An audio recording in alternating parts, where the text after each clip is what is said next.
Next tonight, the transgender toilet row which has led to the resignation of a Cambridge councillor. Anne Sinnott took over the Petersfield constituency for Labour 4 years ago, but she says she's recently discovered that the council's equality policy is unlawful as it gives transgender women access to female public toilets. She's just stood down over the issue. But is this really a war of words? Because under the Equality Act of 2010, those undergoing gender reassignment do have a legal right to use the toilet of their choice. So is there more to this argument? We'll hear from Anne Sinnott in a moment, but first this story from Anna Todd. A busy city centre with well-used facilities by people from all walks of life. But today a city councillor resigned, saying she did not agree that transgender women should use the female public toilets.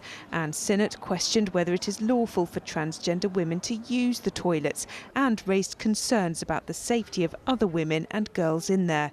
People we spoke to today disagreed. I don't really understand where she's coming from, because it's not a safety issue if a lesbian goes into a woman's toilets or if a gay man goes into a man's toilet. So I can't really see her thinking. I don't think it's very logical thinking, if I'm honest. They are women. To them, they are women. On their birth certificate, they're women. Why shouldn't they use a women's toilet? As far as restrooms go, you should go where you feel most comfortable, and I've never felt uncomfortable with transgender women in the bathroom. The City Council expressed disappointment at Ms Sinnott's resignation, saying she'd been a long-standing campaigner of equality for women. They are now reviewing the terminology of their equality policy, which was introduced 8 years ago. There's an issue in terms of the definition of people who are protected or who are deemed to have protected characteristics under the Equality Act. So currently the council policy refers to gender instead of sex and transgender instead of gender reassignment. So we understand that we need to revise the policy that we have to ensure that it's compliant with the Act. A full report and recommendations will be brought to the next council meeting on October the 4th. The council says it's committed to women's equality and wider equality and diversity in Cambridge. Anna Todd, BBC Look East. Well, Anne Sinnott told me tonight that using the term transgender instead of gender reassigned is not only contrary to the law, but also means the policy applies to many more people and is open to abuse by men who could use it to do women harm. Women and girls need privacy. They need dignity. If you think as a woman what can happen in the loo, very intimate things happen in loos for women, and a lot of women are not happy if there is someone who may well be legally male, someone who may be legally female, but someone who looks and feels like a man will not be comfortable.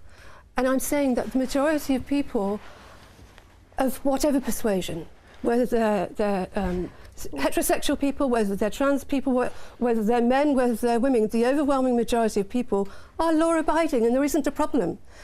But where is the evidence that people are being put at risk by this? Well, I have no idea in terms of the particularity elsewhere, but in this council, there is a Freedom of Information request into the council asking if there have been any complaints. But you don't know if there have been as yet? I have no idea whether there have been or not, but I myself have been in public loos in Cambridge when on one occasion a person walked in dressed as a woman but clearly male, and I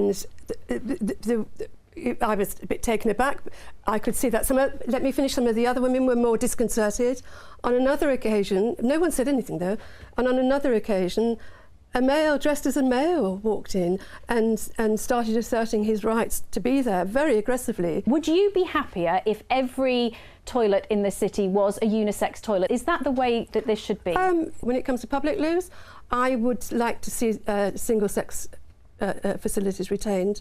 There can be other, so for instance, line yard toilets now have they have the female facility, the male facility, and they have a unisex facility, and they also have a separate facility for parents and children, which is a good idea. For someone who identifies as a woman and believes they were born and given the wrong gender at birth, they have always felt a woman, they are a woman. Why should you make them use a unisex toilet or a male toilet? Why does your ideas about how society should run overturn their rights as a human being? Let's shift this to the substantial point here. The point is the council is standing outside of the law. The Equality Act is a flawed document. The Gender Recognition Act is a flawed document. They are now both in consultation for amendments. So the government and MPs need to put their heads together and think about how this can be legislated. Everyone should have dignity and respect. Women fought long and hard to have their own spaces. And the point is that these people that you are saying have no right to be in there are also women. You are being accused of being anti-trans. You are being accused of not representing the diverse society that you now find yourself in. I'm not here to gainsay the government. The government, there is a problem here, an undeniable problem being played out all around the country in various fora. I'm not here to gainsay the government. The government needs to come up with a resolution for this. Had I known that this policy was in place, I wouldn't have become a councillor. Anne Sinnott there.